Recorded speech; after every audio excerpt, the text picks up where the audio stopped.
अगर आप एक ऐसा जीरो बैलेंस अकाउंट ढूंढ रहे हो जहां पे आपसे काफ़ी कम चार्जेस यहां पे लिए जाए एंड काफ़ी अच्छी सर्विसेज आपको वहां पे प्रोवाइड की जाए, इसके अलावा ये जीरो बैलेंस अकाउंट खोलने के लिए आपको ब्रांच में विजिट ना करना पड़े। सो अगर आप किसी से भी सजेशन लेते हो कि कौन सा जीरो बैलेंस अकाउंट खोले जो कि ऑनलाइन खुल जाए एंड काफ़ी अच्छी सर्विसेज वो हमें दे, देन बहुत सारे लोग आपको कोटक 811 का जीरो बैलेंस अकाउंट आपको वहाँ पे सजेस्ट करेंगे जो कि एक तरीके का बहुत ही बेस्ट जीरो बैलेंस अकाउंट है। लेकिन अगर आपका कोटक 811 में किसी कारण से अकाउंट नहीं खुल पाता है या अगर आप दूसरे बैंक के जीरो बैलेंस अकाउंट के लिए जाना चाहते हैं, देन मैं आपको सजेस्ट करूंगा एयू स्मॉल फाइनेंस बैंक के जीरो बैलेंस अकाउंट के साथ जाने के लिए, जो कि एक टाइप का बेस्ट अकाउंट है। एंड ये बेस्ट अकाउंट क्यों है इसके बारे में आज हम इस वीडियो में डिटेल्स में समझेंगे कि आपसे क्या चार्जेस लिए जाते हैं, इसके अलावा कौन कौन सी सर्विसेज प्रोवाइड की जाती है एंड ओवरऑल हम सब इस अकाउंट का डिटेल यहाँ पे रिव्यू करने वाले हैं। सबसे पहले हम सब बात कर लेते हैं इस अकाउंट को खोलने के लिए क्या एलिजिबिलिटी क्राइटेरिया रखा गया है, उसके बारे में हम सब समझ लेते हैं। देन आपका जो एज है वो मिनिमम 18 ईयर्स यहाँ पे होना चाहिए या उससे ज़्यादा का होना चाहिए। इसके अलावा आप एक इंडियन रेजिडेंट यहाँ पे होने चाहिए तो आप इस अकाउंट के लिए ईजिली यहाँ पे एलिजिबल हो जाओगे। इसके अलावा अब हम सब बात कर लेते हैं ये अकाउंट खोलने के लिए जो कि एक जीरो बैलेंस अकाउंट है, इसमें आपके पास कौन कौन से ऐसे डॉक्यूमेंट्स हैं जो कि पहले से होने चाहिए ताकि घर बैठे जब आप ये अकाउंट अपने फ़ोन से खोल रहे हो तो आपको वहाँ पे कोई भी प्रॉब्लम ना हो। तो बेसिक से डॉक्यूमेंट्स आपको यहाँ पे रखने हैं जैसे कि पैन कार्ड, इसके अलावा आधार कार्ड। इन सब के अलावा आपके पास एक फ़ोन नंबर होना चाहिए जो कि आपके आधार कार्ड से लिंक हो। बहुत सारे लोग ये पूछते हैं कि क्या वो ऐसा फ़ोन नंबर यूज़ कर सकते हैं जो कि इनके आधार कार्ड से लिंक ना हो, तो ऐसा बिल्कुल भी नहीं है। जब भी आप ऑनलाइन अकाउंट खोलने जाते हो तब वो आपसे ऐसा ही नंबर मांगते हैं जो कि आपके आधार कार्ड से लिंक हो, क्योंकि उस पर एक OTP जाता है, उसके बाद ही वेरिफिकेशन वहाँ पे कंप्लीट हो पाता है। इसके अलावा बहुत सारे लोगों का ये भी क्वेश्चन रहता है कि क्या जो पैन कार्ड है वो ओरिजिनल फॉर्म में रखना है या ई पैन कार्ड का हम वहाँ पे इस्तेमाल कर सकते हैं। सो ऑनलाइन अकाउंट खोलने के लिए आप ई पैन कार्ड का यूज़ यहाँ पे नहीं कर सकते हैं। आपके पास फिजिकली पैन कार्ड वहाँ पे अवेलेबल होना चाहिए, क्योंकि अकाउंट के सारे डिटेल्स फिलअप करने के बाद वीडियो KYC के समय आपको वहाँ पे वो जो पैन कार्ड है उसको वहाँ पे शो करना पड़ता है। इसलिए ये सारी चीज़ों को पहले से आप अपने पास रखें ताकि आप इजीली वीडियो KYC के थ्रू इस अकाउंट को खोल पाएँ। ये जो एयू स्मॉल फाइनेंस बैंक का जीरो बैलेंस अकाउंट है, इसके अकाउंट ओपनिंग का लिंक मैं आपको डिस्क्रिप्शन में दे दूंगा, जहाँ पे आप क्लिक करके ईजी स्टेप्स में अपना अकाउंट ऑनलाइन वहाँ पे आप खोल सकते हो। इसके अलावा अब हम सब बात कर लेते हैं इसके क्या क्या बेनिफिट्स आपको देखने को मिल जाते हैं, उसके ऊपर हम सब बात करते हैं। सबसे पहला जो बेनिफिट्स है इस अकाउंट का, ये कि एक टाइप का जीरो बैलेंस अकाउंट है।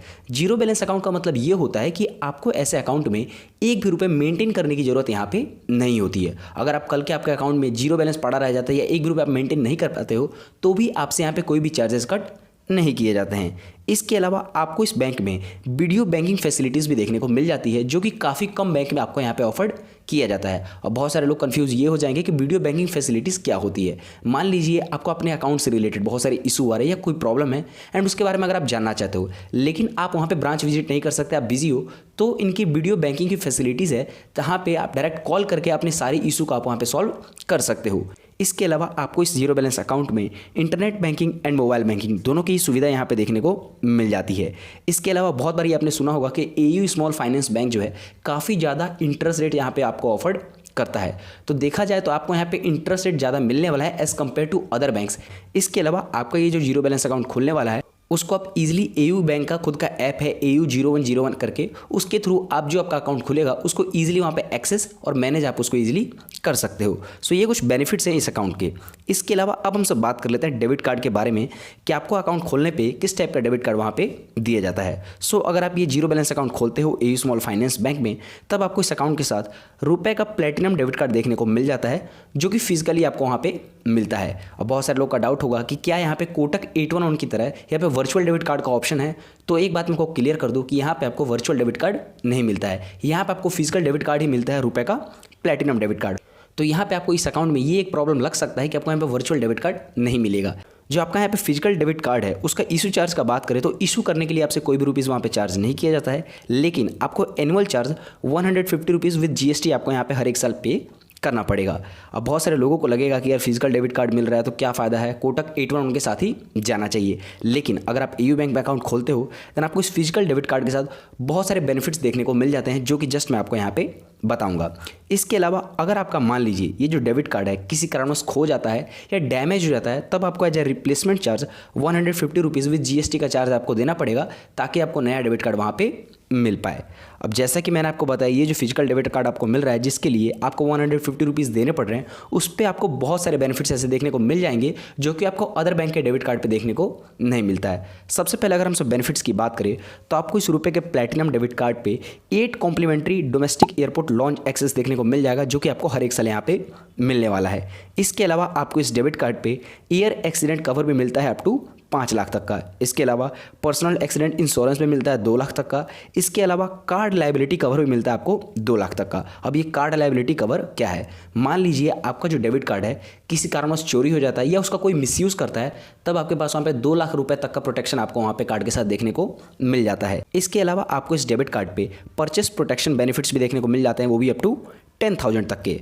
इसके अलावा आपको इस डेबिट कार्ड पे daily ATM fund transfer limit भी मिल जाता है, वो भी 20,000 तक का। एंड अगर आप ऑनलाइन किसी चीज़ में खर्च करते हो, जो कि स्वाइप करते हो मशीन में या ऑनलाइन परचेस करते हो, तो आप इस डेबिट कार्ड से 2 लाख रुपए एक दिन में यहाँ पे खर्च कर सकते हो। एंड अगर कुछ डेबिट कार्ड के एडिशनल बेनिफिट्स की बात की जाए इन सब के अलावा, तो आपको इस डेबिट कार्ड पे कॉन्टैक्टलेस पेमेंट का भी ऑप्शन यहाँ पे मिल जाता है। अब ये कॉन्टैक्टलेस पेमेंट क्या होता है? जब भी आप अपने डेबिट कार्ड को कहीं भी टैप करके, जो एक मशीन आती है उस पर आप टैप करोगे, देन ईजिली वहाँ पे हो जाएगा, क्योंकि वहाँ पे आपके डेबिट कार्ड पे चिप लगा रहता है जिसके थ्रू ईजिली वहाँ पे हो जाता है। तो ये सुविधा भी आपको इस डेबिट कार्ड में मिलने वाली है।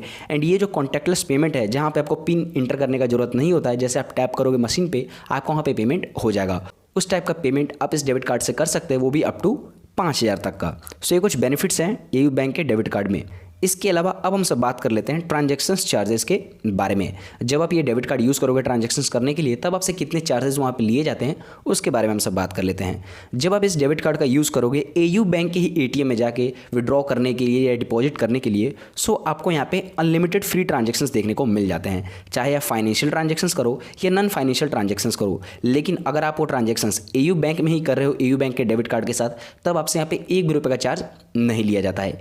एक बात मैं आपको टर्म समझा दे रहा हूँ कि फाइनेंशियल ट्रांजैक्शंस क्या होता है एंड नॉन फाइनेंशियल ट्रांजैक्शंस क्या होता है। फाइनेंशियल ट्रांजैक्शंस हम सब उसे कहते हैं जब आप एटीएम में विजिट करते हो एंड वहाँ से कैश विड्रॉ करते हो, वो सारे ही आपके फाइनेंशियल ट्रांजैक्शंस में आ जाते हैं। एंड जो नॉन फाइनेंशियल ट्रांजैक्शंस होता है, जैसे कि आपने वहाँ पे बैलेंस इंक्वायरी किया या मिनी स्टेटमेंट निकाला है, ये सारे आपके नॉन फाइनेंशियल ट्रांजैक्शंस में आ जाते हैं। सो एयू बैंक के एटीएम में आपका इस पर कोई भी चार्जेस नहीं लगने वाला है। इसके अलावा अगर आप मान लीजिए एयू बैंक का जो आपको डेबिट कार्ड मिला है उसको आप अदर बैंक के एटीएम में यूज़ करते हो ट्रांजैक्शंस करने के लिए, देन आपको यहाँ पे मंथली 5 ट्रांजैक्शंस फ्री दिए जाएंगे, जिसमें आपको financial transactions and non financial transactions दोनों वहाँ पे ऐड कर लिए जाएंगे। इसके अलावा मान लीजिए अगर मंथली आपका जो 5 ट्रांजैक्शन है फ्री हो जाता है एंड उसके बाद भी आप 6वीं ट्रांजैक्शन वहाँ पे जाके करते हो, आफ्टर 5 फ्री ट्रांजैक्शंस के बाद आप सिर्फ पर फाइनेंशियल ट्रांजैक्शंस पे 20 रुपीज़ का चार्ज यहाँ पे लिया जाएगा एंड पर नॉन फाइनेंशियल ट्रांजैक्शंस पे आपसे यहाँ पे 8 रुपीज़ का चार्ज आपसे यहाँ पे लिया जाता है। इसके अलावा अगर हम सब बात करें, ये जो रुपए का प्लैटिनम डेबिट कार्ड है, इसको आप इंटरनेशनल बैंक के एटीएम में भी यूज़ यहाँ पे कर सकते हो, लेकिन उसके लिए आपको पर फाइनेंशियल ट्रांजैक्शंस पे 100 रुपीज़ का चार्ज देना पड़ेगा एंड पर नॉन फाइनेंशियल ट्रांजैक्शंस पे आपसे 25 रुपये का चार्ज वहाँ पे लिया जाएगा। इसके अलावा अब हम सब बात कर लेते हैं डेबिट कार्ड डिक्लाइन चार्जेस के बारे में। सबसे पहले हम सब ये समझते हैं कि ये डेबिट कार्ड डिक्लाइन होता क्या है। जब भी आप किसी एटीएम में विजिट करते हो कैश विड्रॉ करने के लिए एंड जब आप वहाँ पे कैश विड्रॉ करने जाते हो, then due to insufficient balance आपका जो कार्ड है वहाँ पे डिक्लाइन हो जाता है। कई बार आपको पता नहीं रहता है कि आपके अकाउंट में कितना बैलेंस है एंड आप ज़्यादा अमाउंट वहाँ पे इंटर कर देते हो, जिसके कारण आपका जो ट्रांजेक्शन है वहाँ पे फेल्ड हो जाता है। वैसे कंडीशन में भी बैंक आपसे चार्ज वहाँ पे करता है, लेकिन अगर आपका ऐसा ट्रांजैक्शंस डिक्लाइन होता है एयू बैंक के ही एटीएम में, तब आपसे वहाँ पे कोई भी चार्जेस कट नहीं किए जाएंगे। लेकिन अगर आप अदर बैंक के एटीएम में जाके वहाँ पे डिक्लाइन होता है आपका ट्रांजैक्शंस, तब आपसे वहाँ पे 25 रुपये तक का चार्ज आपसे बैंक वहाँ पे ले सकता है। इसके अलावा अब हम सब बात कर लेते हैं फंड ट्रांसफ़र के बारे में। सो इस एयू डिजिटल सेविंग्स अकाउंट में, जो कि एक टाइप का जीरो बैलेंस अकाउंट है, इसमें आपको यूपीआई, एनईएफटी, आरटीजीएस, आईएमपीएस, ये चारों ही सर्विसेज आपको देखने को मिल जाते हैं एंड इन चारों ही सर्विसेज को आप यहाँ पे इजीली यूज़ कर सकते हो। आपसे कोई भी चार्जेस यहाँ पे कट नहीं किए जाएंगे। मोस्टली देखा जाए तो चारों ही सर्विसेज को आप ऑनलाइन यूज़ करते हो एंड ऑनलाइन में आपसे 1 भी रुपये का चार्ज यहाँ पे बैंक के द्वारा नहीं लिया जाएगा। लेकिन एनईएफटी, आरटीजीएस, आईएमपीएस अगर आप ये ऑफलाइन में जाके करते हो तो आपसे वहाँ पे कुछ चार्जेस लिए जाएंगे, जो कि आपको यहाँ पे स्क्रीन पे मैं शो कर दूंगा। आप वहाँ पे देख सकते हो कि कितने चार्जेस आपसे वहाँ पे कट किए जाते हैं। इसके अलावा अब हम सब बात कर लेते हैं रेट ऑफ इंटरेस्ट के बारे में, जो कि इसमें काफ़ी ज़्यादा बदलाव आया है 2024 में। एंड मैं आपको बिल्कुल लेटेस्ट यहाँ पे रेट ऑफ इंटरेस्ट बताने वाला हूँ। सबसे पहले हम सब बात कर लेते हैं सेविंग्स अकाउंट के बारे में कि सेविंग्स अकाउंट में आपको कितना रेट ऑफ इंटरेस्ट यहाँ पे मिलता है। कभी भी अगर आप एयू बैंक का ऐड देखिएगा तो वहाँ पे बड़े बड़े अक्षरों में लिखा रहता है कि आपको 7.25% का रेट ऑफ इंटरेस्ट यहाँ पे मिलेगा सेविंग्स अकाउंट पे। लेकिन आपको बिल्कुल देख के नहीं चले जाना कि हाँ भैया यहाँ पे 7.25% का रेट ऑफ इंटरेस्ट मिल रहा है तो इसी बैंक के तो हम सब साथ में जाएंगे। ऐसा बिल्कुल भी नहीं है। यहाँ पे जो रेट ऑफ इंटरेस्ट है उसको अलग अलग पैरामीटर्स में यहाँ पे डिवाइड किया गया है। अगर आपके अकाउंट में 1 लाख से कम का बैलेंस रहता है तो आपको यहाँ पे 3.5% का रेट ऑफ इंटरेस्ट देखने को मिल जाता है, जो कि एक डिसेंट टाइप का रेट ऑफ इंटरेस्ट यहाँ पे आपको ऑफर्ड किया जाता है। मोस्टली बैंकों में आपको ज़्यादा से ज़्यादा इतना ही रेट ऑफ इंटरेस्ट यहाँ पे ऑफर्ड किया जाएगा। एंड अगर गवर्नमेंट बैंक के साथ जाना चाहते हो जैसे कि SBI, तो उसमें आपको काफ़ी कम रेट ऑफ इंटरेस्ट यहाँ पे देखने को मिल जाता है। और बहुत सारे लोग ये पूछेंगे भाई 7.25% का रेट ऑफ इंटरेस्ट यहाँ पे कब मिलेगा, तो मैं आपको सारी चीज़ें यहाँ पे समझा देता हूँ।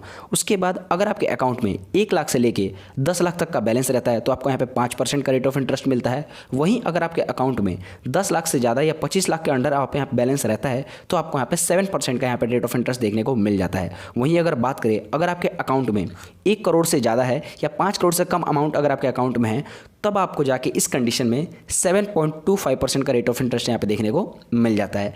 सो कहीं भी रेट ऑफ इंटरेस्ट ज़्यादा देख लेने से या कोई भी सर्विसेज जो आपको ऐड पे देखने को मिलती हैं उसमें जल्दीबाजी करके वो अकाउंट नहीं खोल लेना चाहिए। आपको प्रॉपर एक अकाउंट के बारे में सारी डिटेल समझनी चाहिए, तभी जाके उस बैंक में अपना अकाउंट वहाँ पे खोलना चाहिए। इसके अलावा अब हम सब बात कर लेते हैं FD अकाउंट पे एयू बैंक में कितना आपको इंटरेस्ट रेट यहाँ पे ऑफर किया जाता है, उसको हम सब अच्छे से यहाँ पे समझ लेते हैं। सो अगर हम सब बात करें, अगर आप एयू बैंक में अगर मान लीजिए अगर आप 1 साल का यहाँ पे अकाउंट खुलवा रहे हो तो आपको यहाँ पे 6.75% का रेट ऑफ इंटरेस्ट देखने को मिलता है। लेकिन आप ये 12 महीने का FD यहाँ पे नहीं करवाइएगा, क्योंकि अगर आप एक दिन बढ़ा के 12 महीने 1 दिन का अगर आप FD करवाते हो तो आपको 6.75% से बढ़ के 7.75% का आपको रेट ऑफ इंटरेस्ट देखने को मिल जाता है। सो अगर आप एयू बैंक में FD करवाना ही चाहते हो तो 12 महीने 1 दिन का करवाए ताकि आपको काफ़ी ज़्यादा वहाँ पे रेट ऑफ इंटरेस्ट मिल सके। लेकिन अगर आप 18 महीने की यहाँ पे FD करवाते हो तो आपको यहाँ पे 8% तक का रेट ऑफ इंटरेस्ट देखने को मिल जाता है, जो कि इस बार 2024 में थोड़ा सा बढ़ा दिया गया है। एंड ये काफ़ी डिसेंट रेट ऑफ इंटरेस्ट है जो कि काफ़ी कम बैंक आपको FD अकाउंट पर यहाँ पे ऑफर्ड करते हैं। सो अगर आप FD खुलवाना चाहते हो देन आप एयू बैंक के साथ जा सकते हो एंड 18 महीने का यहाँ पे FD करवाओगे तो आपको यहाँ पे 8% का रेट ऑफ इंटरेस्ट देखने को मिल जाएगा। इसके अलावा अब हम सब बात कर लेते हैं पासबुक एंड चेकबुक फैसिलिटी के बारे में। सबसे पहले हम सब समझ लेते हैं पासबुक के बारे में। तो जैसा कि मैंने आपको बताया, ये जो जीरो बैलेंस अकाउंट है आप ये घर बैठे खोल रहे हो। मोस्टली आजकल जितने भी ऑनलाइन अकाउंट खोल रहे हो आप घर बैठे, उसमें आपको पासबुक की फैसिलिटी नहीं दी जाती है। उसके जगह पे आपको अकाउंट स्टेटमेंट देखने को मिल जाता है। जितने भी आप ट्रांजेक्शन्स करते हो अपने अकाउंट में वो आपके मंथली पे या क्वार्टरली में आपके मेल पे भेज दिया जाएगा अकाउंट स्टेटमेंट, या चाहे तो आप बैंक से भी जाके वहाँ पे आप ले सकते हो, जिसके लिए आपसे कोई भी चार्जेस यहाँ पे कट नहीं किए जाएंगे।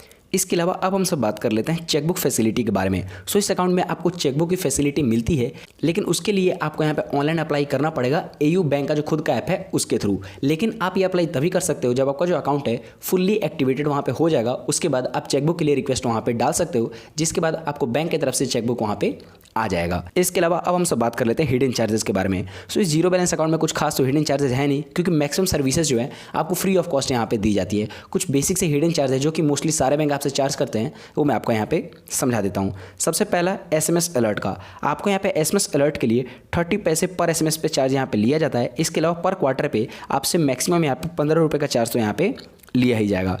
इसके अलावा कैश डिपॉजिट पे भी आपसे यहाँ पे कुछ चार्जेस लिए जाते हैं। जितने भी इनके ब्रांचेस है एयू बैंक के, अगर आप उसमें जाके कैश डिपॉजिट करते हो देन आप 1 लाख तक का per month free of cost 1 lakh रुपए डिपॉजिट कर सकते हो 1 महीने में। लेकिन अगर आप वहाँ पे 1 लाख से ज़्यादा रुपए वहाँ पे अगर आप डिपॉजिट करना चाहते हो देन पर 1000 पे आपसे 4 रुपीज़ का चार्ज लिया जाएगा एंड मैक्सिमम आपसे 50 रुपीज़ का चार्ज वहाँ पे लिया ही जाएगा।